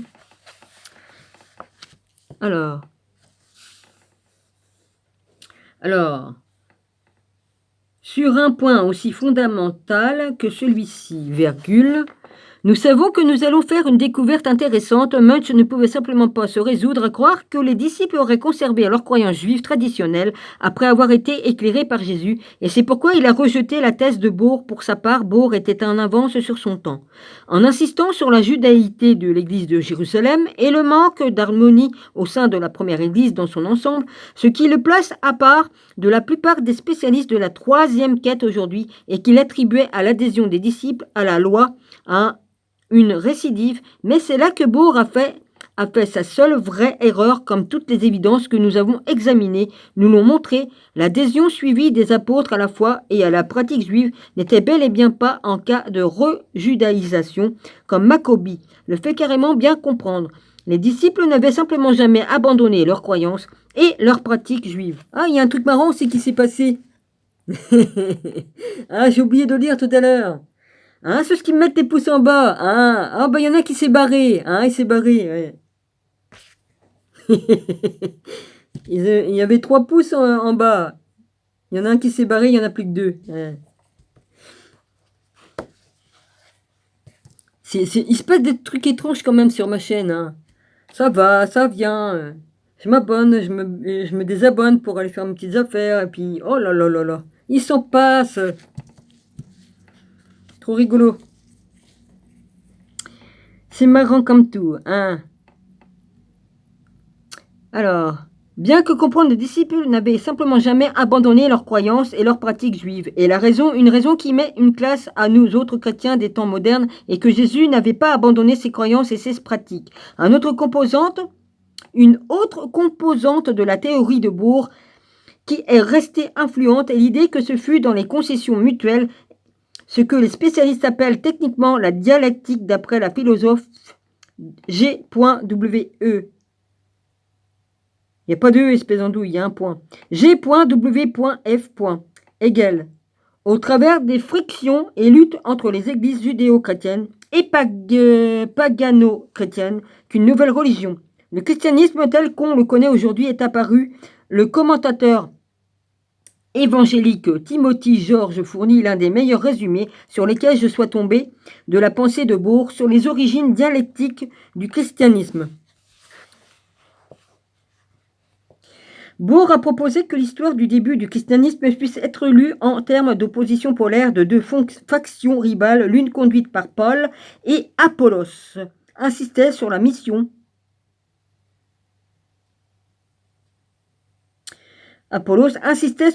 chrétienne à l'égard des gentils. L'autre, rassemblé autour de Pierre et Jacques, insistait sur la priorité de l'église de Jérusalem et la validité ininterrompue de la loi juive pour les croyants chrétiens.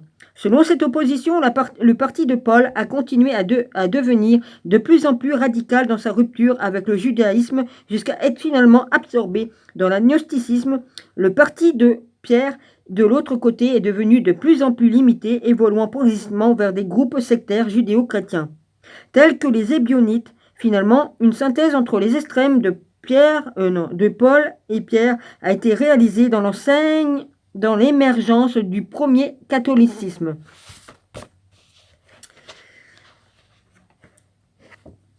Timothy George Galatian. Ouais, bon, ça on s'en fout. Page 183, je passe à la 184. L'influence de Hegel sur Bohr est évidente.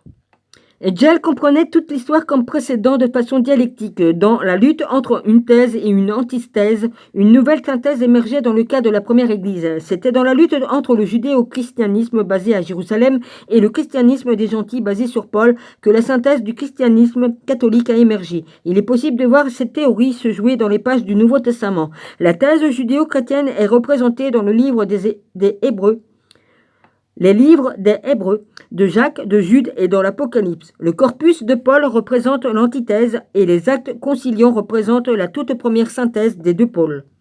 Bohr a utilisé comme preuve principale de cette lutte les arguments de Paul contre de la lutte. Attends. Bohr a utilisé comme preuve principale de cette lutte les arguments de Paul contre ses opposants dans l'épître aux Galates. La première et la deuxième épître aux Corinthiens et dans l'épître aux Philippiens, opposants qui semblaient clairement être de stricts judéo-chrétiens qui voulaient judéiser les convertis gentils de Paul dans l'épître aux Philippiens.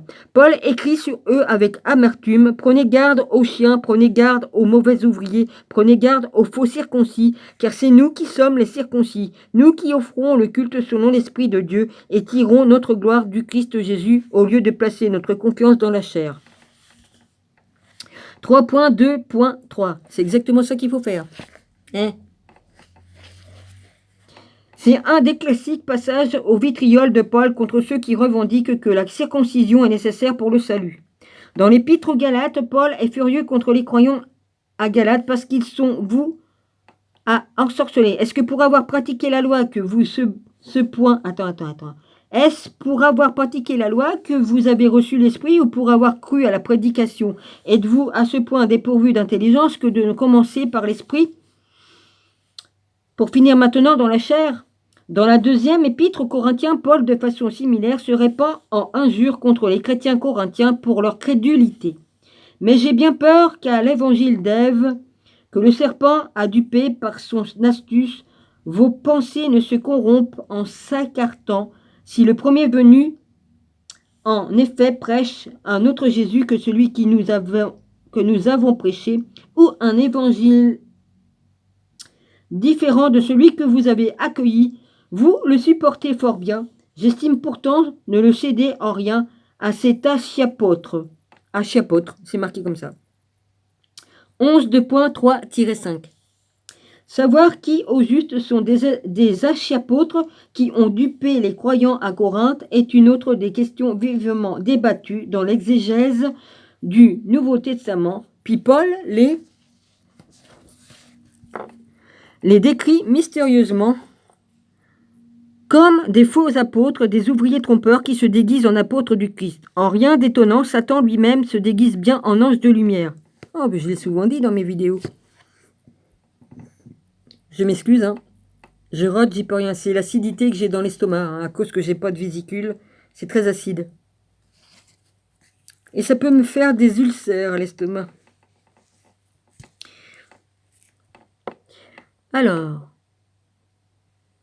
Rien donc de surprenant si ces ministres aussi se déguisent en ministres de justice. 2 Corinthiens.11.13-15. Ce sont ces mots qui ont fait conclure à Bohr que ces archiapôtres n'étaient autres que les apôtres originels. On peut voir pourquoi Bohr pensait cela depuis que Bohr a émis pour la première fois sa théorie gênante. Toutes sortes de gymnastiques exégétiques et hermétiques ont été exécutées pour conclure autrement, mais la thèse principale de Bohr reste valable.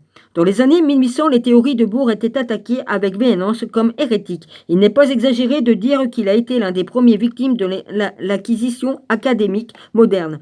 Les 2 disciples principaux de l'ancien maître de Tübingen, Eduard Zeller et Albert Schweigler,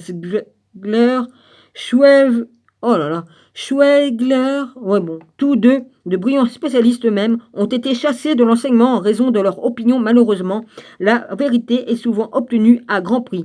Comme Jésus l'enseignait, les prophètes sont méprisés de leur temps. Bah oui.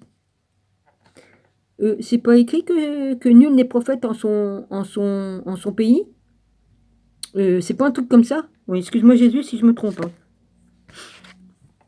Bah, disons qu'on est mal vu dans son propre pays si on prophétise, hein, qu'on est un prophète. Et, enfin bref, voilà. Bohr peut également être critiqué à juste titre pour sa représentation trop simpliste d'une rivalité bipolaire entre le judéo-chrétianisme et le christianisme des gentils. Les spécialistes se rendent compte aujourd'hui que cette opinion était beaucoup plus complexe qu'un simple lutte entre les 2 partis, comme nous l'avons vu. Il y avait de nombreuses factions en concurrence au sein de la première église, tombant le long d'un continuum allant des judéisants conservateurs aux chrétiens hellénistiques. James Dunn a résumé de quelque façon 2 premières tentatives ont été faites à la fin du XIXe siècle pour rectifier la théorie de Bohr. Très tôt, la théorie de Bohr fut qualifiée par le fait que son évocation du début du christianisme en termes de confrontation entre 2 blocs monolithiques était une une simplification trop excessive. Les judéo-chrétiens ne pouvaient pas être réunis en un seul groupe opposé à Paul. Les judéos stricts ou extrêmes devraient être distingués des judéo-chrétiens modérés.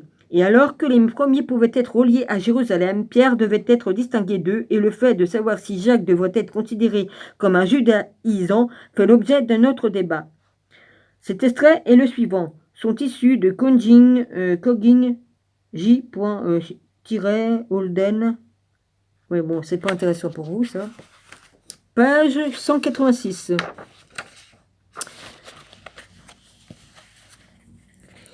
Ceci est devenu alors une alternative généralement admise à la théorie de Bohr. Puis Dunne explique que pendant un siècle, les spécialistes ont encore essayé d'éviter les implications de la théorie originale de Tübingen en proposant d'autres possibilités sur l'identité des opposants à Paul. La revendication fondamentale de Bohr, à savoir que les opposants à la mission de Paul devaient être désignés comme judaïsants, des judéo-chrétiens qui insistaient pour que les gentils convertis de Paul soient circoncis et deviennent juifs, était largement admise et en fait est devenue évidente dans la plupart des discussions lors de cette année suivante. Cet important consensus a reçu deux défis majeurs au XXe siècle. Lutgert a vu dans les principaux opposants à Paul à Corinthe de fervents spirituels, un type ancien de libertin gnostique. 3 points plus loin, et les a également vus côte à côte avec des judaïsants comme un second front dans l'épître aux Galates. Schmidt-Stals a poussé le cas plus loin en indiquant que dans l'épître aux Galates, il n'y a pas de tout de judaïsants en vue seulement des judéo-chrétiens gnostiques avec des revendications semblables pour les Corinthiens et les Philippiens. J. Munk a développé la réaction contre Bohr et l'école de Tübingen sur un autre front en argumentant qu'il n'y avait pas de parti judaïsant à Jérusalem et en rejetant l'hypothèse pan-judaïsante. Les épîtres de Paul étaient adressées à différentes situations avec différents opposants. Les opposants judaïsants dans l'épître aux Galates sont les chrétiens gentils qui tenaient à adopter les pratiques de la loi.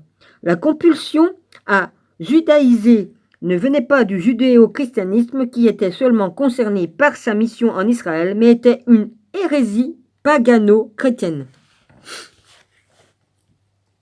Les pagano-chrétiens tenant à adopter les pratiques de la loi, les gentils tenaient à être circoncis. L'illogisme de tout ça est plutôt évident, bien que la faveur avec laquelle de nombreuses personnes aujourd'hui même embrassent les religions auxquelles elles se convertissent puisse aider à comprendre comment les gentils furent prêts et même empressés à remplir toutes les exigences de la loi, y compris la circoncision. Il y a des preuves pour rejeter cette hypothèse, comme nous l'avons noté. Il y a de nombreux craignant Dieu, des gentils qui avaient adopté la religion juive, mais ne devaient qu'adhérer aux lois minimales noachiques.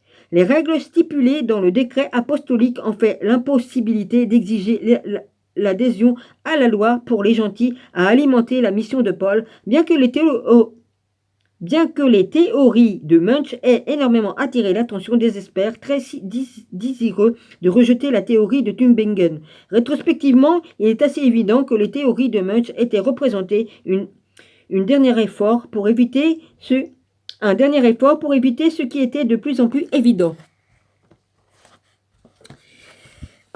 Mais pour beaucoup de désagréables et que Bohr avait vu en premier il y a presque 2 siècles. De nombreux autres ont essayé durant les 175 dernières années de proposer des alternatives viables à la description de Bohr d'une première église présentant de multiples discordes, mais les alternatives ne résistent pas à l'épreuve du bon sens. Dit simplement, nous savons que Paul faisait face à une opposition. Cette opposition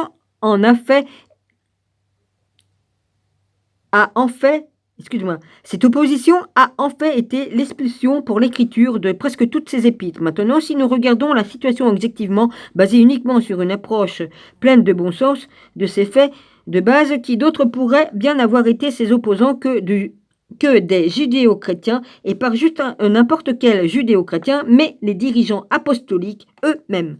À l'époque à laquelle Paul écrivait, moins de 20 ans après la crucifixion, il n'y aurait simplement pas eu suffisamment de temps pour que des hérésies telles que le gnosticisme que Munch et d'autres ont suggéré aient pénétré dans les communautés chrétiennes lointaines. L'hypothèse de Munch, que les opposants de Paul étaient des paganos chrétiens, des gentils, qui étaient passionnés par la foi, force la crédibilité. Même si, à titre d'exemple, il existait de telles choses que les judaïsants gnostiques ou les gentils judaïsants crétaux de tels groupes originaux n'auraient certainement pas pu exercer une quelconque influence sur les communautés fondées par Paul et que ses compagnons missionnaires, les communautés fondées par Paul et ses compagnons missionnaires, point, et il est certain que de tels groupes hérétiques n'auraient pas encore eu les compétences logistiques ou l'autorité nécessaire qui ne peut venir qu'avec le temps ou avec des liens privilégiés avec les fondateurs pour envoyer des missionnaires dans des parties très éloignées de l'Empire pour convertir à la pratique juive les églises des gentils établies, en particulier si, comme la théorie le dit eux-mêmes, n'étaient pas juives. Et enfin, et surtout, Paul ne ferait sûrement pas référence à eux comme l'apôtre, comme il le fait dans les secondes épîtres aux Corinthiens. Dit plus simplement qui d'autres, mais les apôtres eux-mêmes auraient eu des raisons, la capacité et plus important encore, l'autorité déjà dans les années environ 45-50 pour envoyer des émissaires à de si nombreuses communautés gentilles éloignées, y compris Antioche, Corinthe, Philippe et Galate, pour prêcher l'adhésion à la loi. Qu'ils aient pu s'agir de quelqu'un d'autre que les apôtres défient toute logique. Personne d'autre que les propres apôtres de Jésus possédait l'autorité pour influencer ces... vire-toi de mon livre, toi, sinon tu vas finir comme buvard entre mes pages, hein. Ça c'est sûr.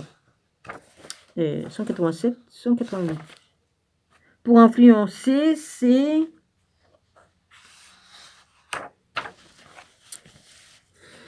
Nouveaux chrétiens. Sur une affaire si importante, en particulier quand il s'agissait d'une affaire provoquant un tel désaccord avec les plus hautes autorités des églises des gentils, c'est-à-dire Paul lui-même. Personne d'autre que les apôtres oserait s'attaquer à Paul, et non seulement défier Paul, mais gagner. F.C. Bohr était effectivement sur la bonne piste. Il a vu la correspondance du littoral, mais ne pouvait faire correspondre tous les éléments puisqu'il lui manquait le mécanisme adéquat appuyant sur sa théorie juste, comme Alfred Wegener, qui, concernant sa théorie de la dérive des continents, n'avait pas les preuves de l'existence du fond de la mer, qui ne furent découvertes que plus tard. En effet, la critique la plus nuisible à Bohr n'est pas qu'il ait trop simplifié la division au sein de la première Église, ou qu'il a tort cru que les judéo-chrétiens étaient des récidivistes, mais plutôt que sa théorie est antisémite dans son ensemble, dans la mesure où elle comprend le christianisme comme le remplaçant supérieur d'un judaïsme inférieur, la mesure dans laquelle il perpétuait une ancienne tradition, à savoir que le christianisme supplantait le judaïsme, a souvent été peu compris. La manière dont cet antisémitisme latent nuit à la théorie de Bohr est assez bien révélée dans un article du Dictionary of Paul on his letter. Cet article met l'accent sur la croyance bien trop commune, perpétuée par Bohr, que le christianisme est une religion universelle que Dieu destinait à remplacer la religion particulariste dépassée du judaïsme, car elle lui était supérieure. Paul est trop considéré comme un apôtre isolé qui seul comprendrait vraiment l'universalisme et la liberté que représentait Jésus. Apparemment, dans la mémoire des autres apôtres apportant ceci a été oublié, mal compris ou compromis. Un contraste trompeur influença la théologie de Bohr et nombre de ses disciples. Ils ont postulé une opposition irréfutable entre le particularisme judaïsme et l'universalisme chrétianisme. C'est qui? Je n'ai pas le temps de voir. Opposition irréfutable entre le particularisme judaïsme et l'universalisme christianisme. De ce point de vue, Paul était considéré comme un candidat isolé pour l'universalisme de l'Évangile, à la différence de l'Église primitive, dont les dirigeants étaient à des degrés divers partisans du tribalisme ou du particularisme dans leur engagement au judaïsme. À la fois, en dépit et en raison de ce sérieux défaut de la théorie de Tübinger, un renouveau de théorie de Bohr a lieu sous l'influence de l'école de pensée de la troisième quête, en particulier dans les écrits des spécialistes chrétiens extrêmement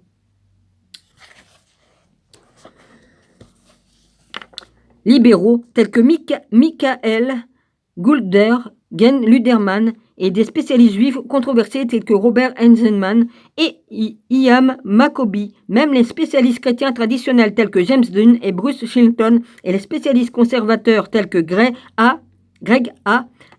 Evans ouvrent la porte à une nouvelle acceptation des théories de Bohr, mais dans une forme révisée qui reflète plus exactement la complexité et la diversité du début du christianisme. D'une cependant conseille de ne pas tomber dans le piège dans lequel est tombé Bohr. Il ne s'agissait pas d'une opposition polaire entre deux partis monolithiques, suivant son insistance à évoquer un spectre large, mais continu de croyances dans la première Église. D'une dit, je suis d'accord avec la thèse plus ancienne de F.C. Bohr, au point dans la mesure où le catholicisme naissant était une synthèse catholique de plusieurs enchaînements et tendances et factions au sein de tout premier christianisme. Ceci nous laisse encore face à la question fondamentale, au milieu de toute la variété de la première croyance chrétienne, quelle était l'orthodoxie première, quelle était la nature de la source originelle de laquelle tous ces enchaînements et tendances se sont d'abord séparés pour ensuite s'unir à nouveau pour donner naissance à une synthèse catholique.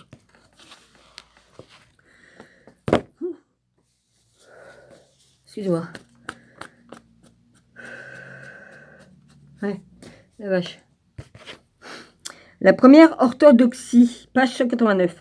James Dunn comme Maccoby pense que lorsqu'on tente de remonter à l'origine de la toute première branche, la primitive de la croyance de laquelle découle la diversité du premier christianisme, ça nous ramène droit au judéo-christianisme. Ceci pourrait sembler plutôt évident puisque Jésus, sa famille et ses apôtres étaient tous juifs.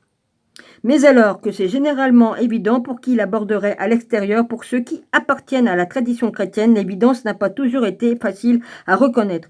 Dans ce cas, les branches envahissantes et enchevêtrées de la tradition chrétienne accumulée cachent la forêt. Également, les spécialistes traditionnels chrétiens ont souvent gardé un désir subconscient de ne pas vouloir connaître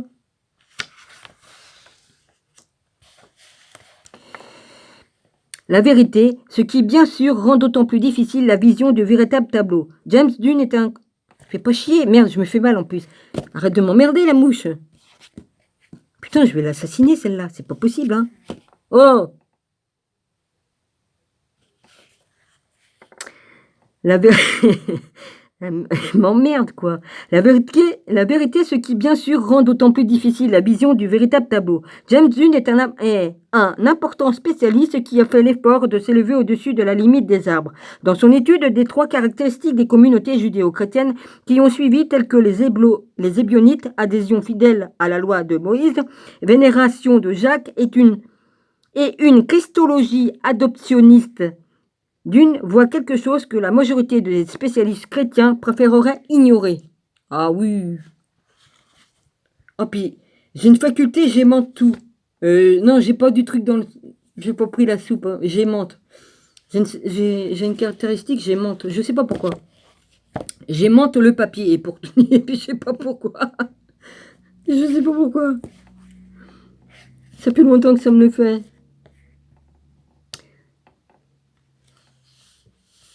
Encore comme on aimante le fer, je veux bien. Hein, là, j'ai un aimant. Là, hein.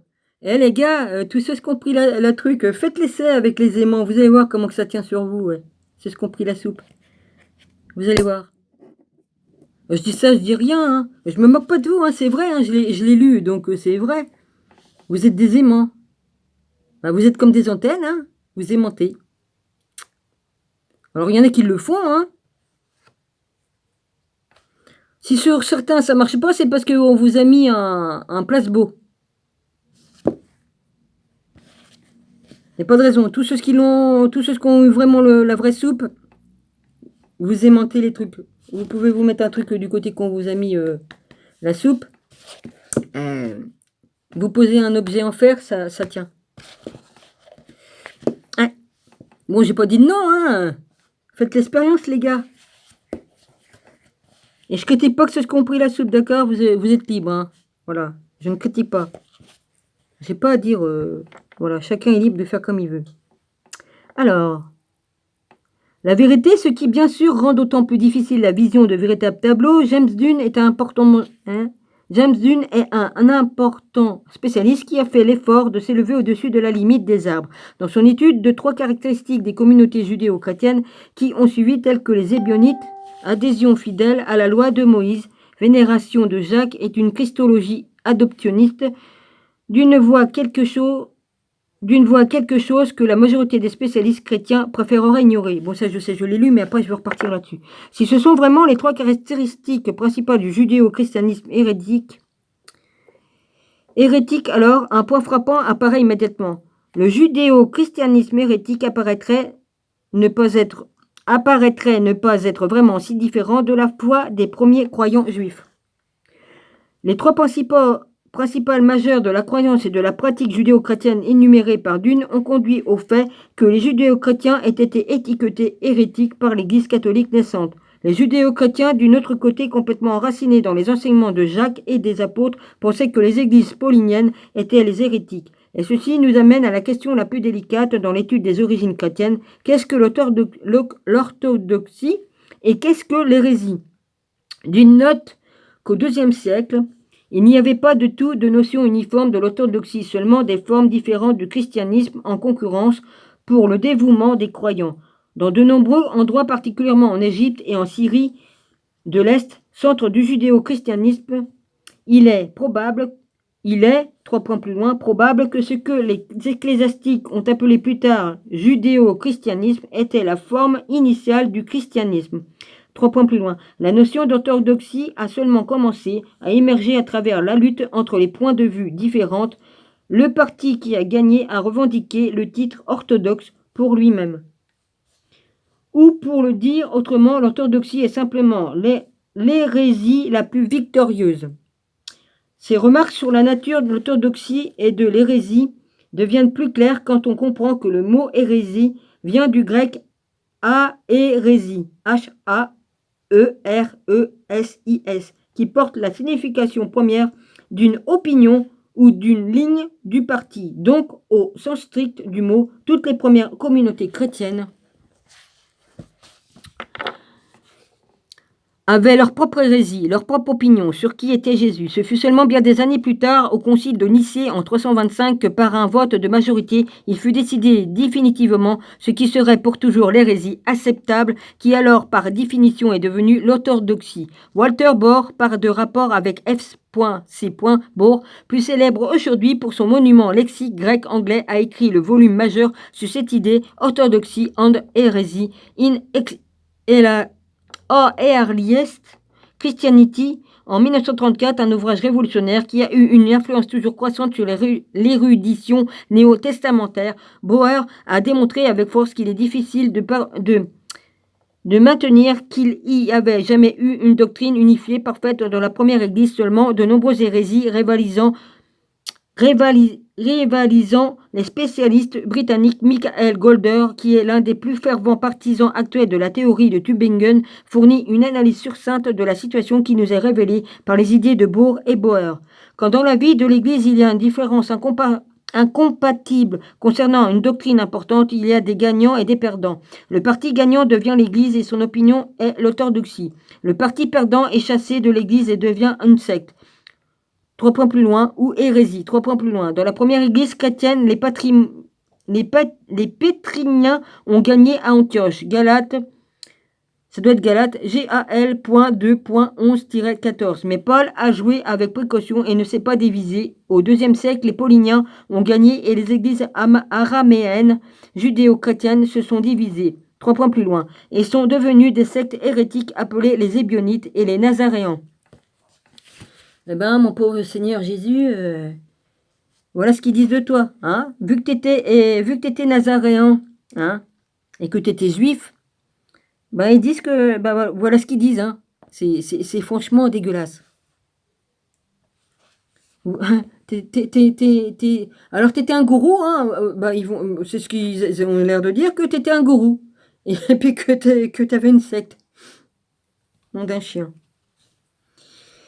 Comme nous l'avons noté auparavant, les Ébionites ont revendiqué qu'ils étaient en fait les descendants directs de l'église de Jérusalem. Désirant garder leur œillère, la plupart des érudits chrétiens ont rejeté cette revendication, mais il y a une légende consignée chez Eusèbe et Épiphane de la fuite des chrétiens de Jérusalem avant l'invasion romaine. Grâce à la mise en garde d'une prophétie dont ils se sont enfuis vers Péla en Transjordanie, si cette légende a une base quelconque dans les faits, et la plupart des légendes ont au moins quelques bases factuelles, ce serait de Péla que les communautés judéo-chrétiennes suivantes comme les Nazoréens, les Ébionites, et les Ékésaïtes se sont développés. La trajectoire vers Péla pourrait expliquer comment l'hérésie judéo-chrétienne s'est répandue au-delà de la Palestine. Page 192. Ça va jusqu'où après? Parce que je voudrais parler de quelque chose aussi. Ah merde. L'un des premiers chasseurs de l'hérésie de l'Église catholique naissante était le père de l'Église Irénée, qui a écrit le colossal ouvrage composant de 5 volumes Réfutation de la fausse gnose. Irénée résume les croyances et pratiques caractéristiques des Ébionites hérétiques ainsi. Il n'utilise pas l'évangile selon Matthieu et repousse l'apôtre Paul. Maintenant qu'il était un apostat de la loi, il pratique la circoncision, persévère dans ses coutumes qui sont recommandées par la loi et sont si judaïques dans leur style de vie qu'ils adorent même Jérusalem comme si c'était la maison de Dieu. Réfutation de la fausse gnose 1.26.2. Nous pouvons voir dans la description d'Irénée que les Ébionites correspondent manifestement aux critères de judéo-chrétiens. Il est assez probable que pour les groupes judéo-chrétiens ultérieurs, en fait de compte, proviennent d'un mouvement nazirite à Jérusalem, auquel comme nous l'avons vu dans les Actes 21, Jacques était étroitement associé. Le spécialiste anglican dominant Bruce Chilton, l'un des organisateurs de la consultation internationale sur Jacques, est arrivé aux conclusions que Jacques était en fait un nazirite, qu'il avait très probablement au moins des rapports avec cette secte stricte et que c'est la raison la plus probable pour laquelle Jésus était appelé Jésus de Nazareth. Une secte, Jésus? Non mais faut arrêter, c'était pas une secte. Ma suggestion que Jacques était un nazirite et qu'il voyait le mouvement de son frère déterminé à fabriquer peu de nazarites nous permet de présenter un ancien problème de recherche toujours non résolu. Jésus portant un nom fréquent est parfois appelé de Nazareth dans les évangiles. 3 points plus loin, sans doute une référence géographique, voire Jean 1, 2.45-46. Mais il y a quelque chose en plus ici. Jésus est rarement appelé de Nazareth ou issu de Nazareth. 3 points plus loin. Il est généralement appelé Nazoréen ou Nazaréen. Pourquoi l'objectif et pourquoi l'incertitude de l'orthographe? Le Septante, la traduction grecque de la Bible hébraïque, nous montre qu'il y avait de nombreuses translittérations différentes de nazirite, qui reflètent l'incertitude quant à comment transmettre le terme en grec. Certains des variantes sont en fait très proches de ce que nous trouvons utilisé pour décrire Jésus dans les évangiles. Pour Jacques et ceux qui lui étaient associés, la véritable identité de Jésus était son statut en tant que Nazarite. 18. Alors il y a après Nazareth, voilà, Nazarite. 18. Bruce Chilton, James in Réclamation, Tom Peter Paul on Jésus. Oui, bon, c'est de l'anglais, ça sert à rien. Ça sert à rien, ça vous intéresse pas. Vous n'avez pas le livre original pour les regarder dedans. Le spécialiste conservateur Greg Evans, co-éditeur avec Chilton de Compendium des articles de recherche James Sten, juste en Christian Origine, remonte la piste des preuves jusqu'à une autre conclusion surprenante. Des points communs étonnants entre Jacques et Jésus concernant la raison de leur mort. Selon les 4 évangiles du Nouveau Testament, Jésus s'est engagé dans une controverse avec les prêtres au pouvoir, une controverse qui incluait une manifestation aux alentours du temple. Il fut à la suite livré au gouverneur romain qui l'exécuta en tant que roi des Juifs. Bien que différent par endroits, le destin qui surprit Jacques, le frère de Jésus, est semblable. Jésus avait été accusé de blasphème tandis que Jacques plus tard était accusé d'enfreindre la loi. Tous deux furent condamnés par les grands prêtres qui étaient parents par alliance Jésus fut livré au gouverneur romain qui se conforma aux désirs des prêtres dirigeants, tandis que Jacques fut exécuté sans l'approbation de l'autorité romaine. Dans le cas de Jésus, Pilate voyait une justification à l'exécution car une accusation politique sérieuse pouvait être portée, c'est-à-dire roi des Juifs. Dans le cas de Jacques, cependant, manifestement, on ne pouvait réunir de tels arguments irréfutables. De cette intéressante série de parallèles, Evans parvient à une conclusion tout à fait semblable à celle de John Dominic Crossan, que les deux frères Jésus et Jacques aient été supprimés par Caïphe et son beau-frère Ananus est sûrement plus qu'une simple coïncidence. Un élément davidique, 3 points plus loin, une dévotion du temple, 3 points plus loin, est une critique probable de la politique du temple, 3 points plus loin, sans mettre le fil conducteur.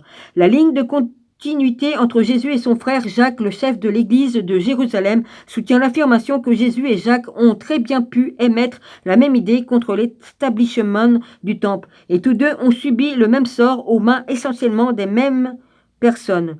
La carrière ultérieure en partie parallèle de Jacques nous incite à examiner les activités de son frère Jésus en fonction du temple juif et des enseignements que ses contemporains considéraient comme ayant de sérieuses implications pour cette institution sacrée. Pour cette raison, nous devons éviter la nouvelle érudition capricieuse qui minimise le rôle du temple dans la vie et le ministère de Jésus.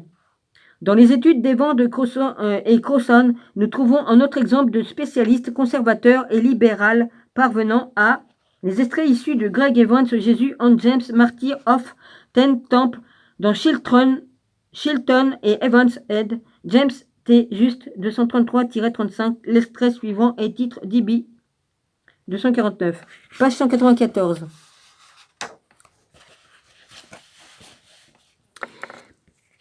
Même conclusion concernant la profonde judaïté de Jacques et Jésus. Une des rares conclusions communes à de nombreux spécialistes engagés dans la quête actuelle pour le Jésus historique est que l'arrestation et la crucifixion étaient un résultat direct de sa manifestation terroriste au temple. Et ce qui est significatif est qu'il s'agit d'un des rares histoires retrouvées dans les 4 évangiles. Matthieu 21, 2.12-17, Marc 11.15-18, Luc 19, 2.45-48, Jean 2, 2.13-22.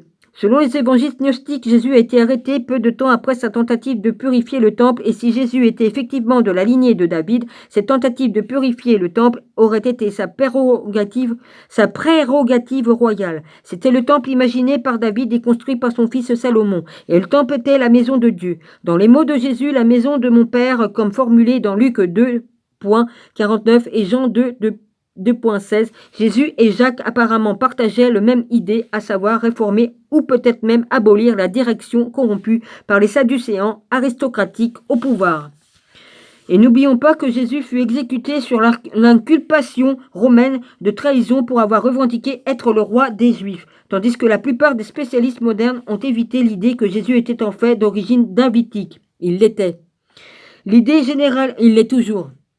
L'idée généralement admise étant que ceci était une revendication ultérieure de la première Église, l'ascendance davidique de Jésus est l'une des revendications principales du Nouveau Testament. Il est plutôt ironique que les spécialistes juifs aient pris la revendication davidique plus sérieusement que les spécialistes chrétiens. Une fois encore, Iam Maccoby note ce que de nombreux spécialistes chrétiens n'ont pas réussi à voir. Les évangiles affirment formellement que Jésus fonda une église. Pourquoi alors les apôtres de Jérusalem se comportèrent-ils comme s'il n'existait encore aucune église continuant d'être des membres de la communauté religieuse juive? Ces questions en appellent une autre, tout aussi troublante.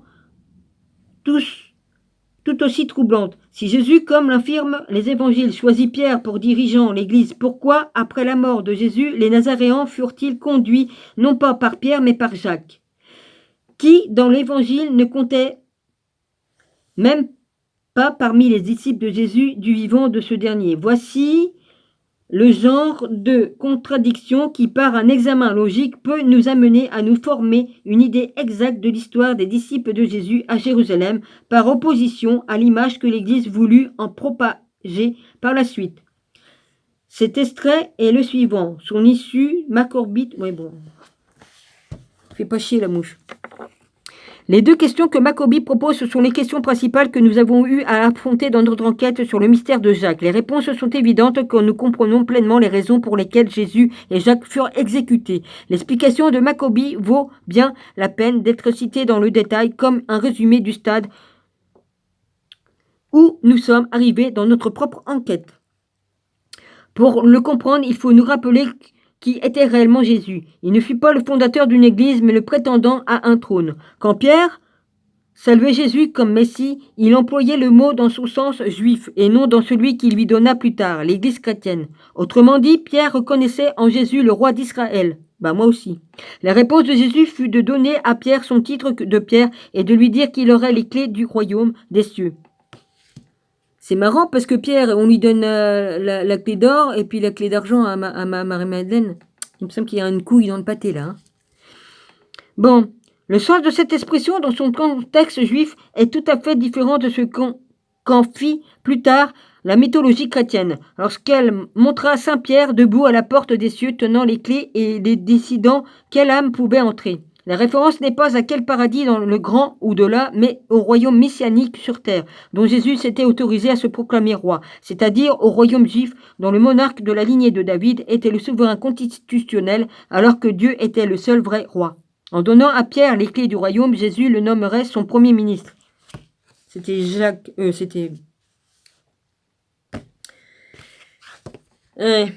De toute façon, il faut passer par Jésus. Alors, je vois pas pourquoi on donnerait l'autorité à un autre, hein, qu'on donnerait les clés à d'autres. Surtout à lui qui l'a... Non, je ne connais pas cet homme. Par 3 fois, le coq a chanté. Par 3 fois, il a renié Jésus.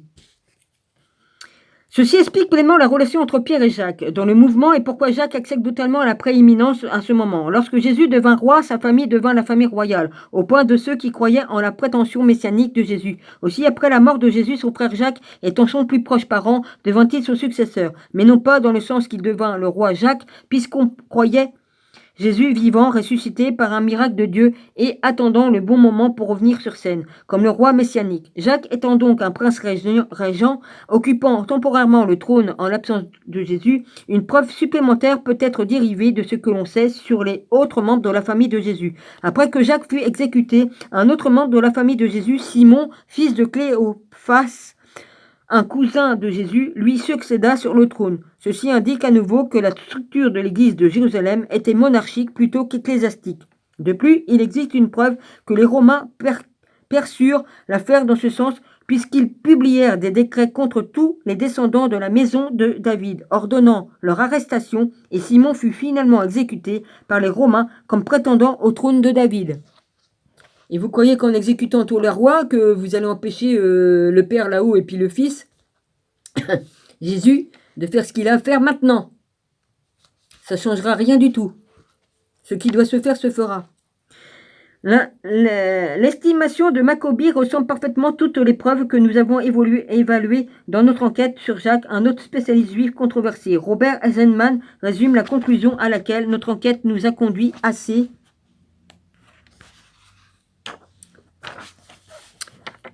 succinctement. Une fois que Jacques sera sorti de l'oubli dans lequel il a été abandonné, il ne sera plus possible d'éviter par des débats d'érudits sans fin et autres syndromes de dérobade la solution évidente au problème du Jésus historique. Donc la réponse est simple. Qui et quoi qu'ait été Jacques, Jésus l'a été également.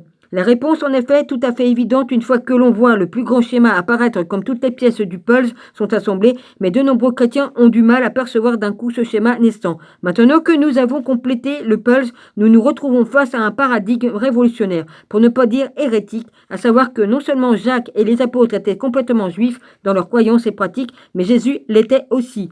L'orthodoxie première était en fait une forme stricte de judaïsme messianique, et nous avons été conduits à cette conclusion, inexorablement pas à pas, par nul autre que le frère du Messie lui-même, Jacques le Juste, le héros méconnu du christianisme.